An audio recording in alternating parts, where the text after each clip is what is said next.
हा जो विरोधी पक्ष नेत्यांनी जो ठराव मांडलेला आहे, जो अभिनंदनाचा, त्याच्यावर मला इतकंच बोलायचं आहे की जे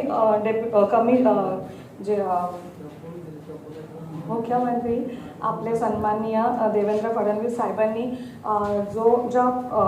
हिंदवी चादर या माध्यमातून, या प्रोग्रामच्या माध्यमातून जो नाव जाहीर केलेला आहे, मला फक्त इतकीच माहिती पाहिजे मग तो सुपर स्पेशालिटी हॉस्पिटल या नवी मुंबईमध्ये कोणत्या प्लॉटवर आहे. कारण हा जो डिस्कशन चालू आहे तो माझ्या प्रभागामध्ये येतो आणि तो सेक्टर 15 प्लॉट नंबर 4 आणि हा प्लॉट मला अजून एक इथे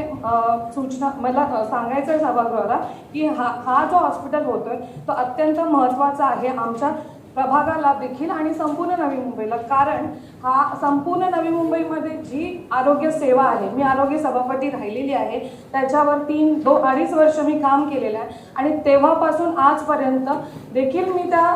आरोग्य सेवेवर आम्ही काम करत असतो आणि तो करत असताना कित्येक तिथे प्रॉब्लेम्स फेस करायला लागतात नवी मुंबईच्या जनतेला. आणि हा जो हॉस्पिटल होत आहे नक्कीच संपूर्ण नवी मुंबईच्या जनतेला याचा फायदा होणार आहे आणि हा सुपर स्पेशालिटी हॉस्पिटल व्हायला पाहिजे. आणि हा होत असताना मला डेप्युटी CM आमचे जे महाराष्ट्राचे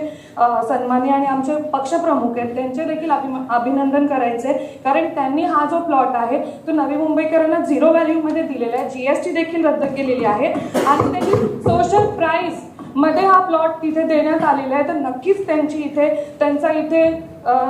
नाव इथे जाहीर कोणी केला नव्हता आणि तो झाला पाहिजे. आणि मी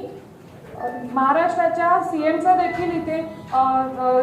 कॉंग्रॅच्युलेशन्स करेन की त्यांनी हा जो हिंदवी चादर संपूर्ण नवी मुंबईमध्ये इतक्या छान प्रमाणामध्ये त्यांचा जो कार्यक्रम घेतलेला आहे आणि त्याच्या माध्यमातून गुरु तेग बहादूर सिंग यांचं नाव देण्यात येत आहे, त्यांचं देखील मी अभिनंदन करेन. आणि नक्कीच हा जो कन्फ्युजन सभागृहाला निर्माण केलेला आहे की सुपर स्पेशालिटी हॉस्पिटलला त्यांनी जो तुमच्या सगळ्यांचा समावेश त्यांनी सांगितलं होतं की हा नाव जाहीर केला होता, मग नक्कीच मला या सभागृहाला माहिती पाहिजे की तो प्लॉट कोणता आहे, तो सुपर स्पेशालिटी हॉस्पिटल कोणता आहे आणि ह्याचं उत्तर देण्यात यावं.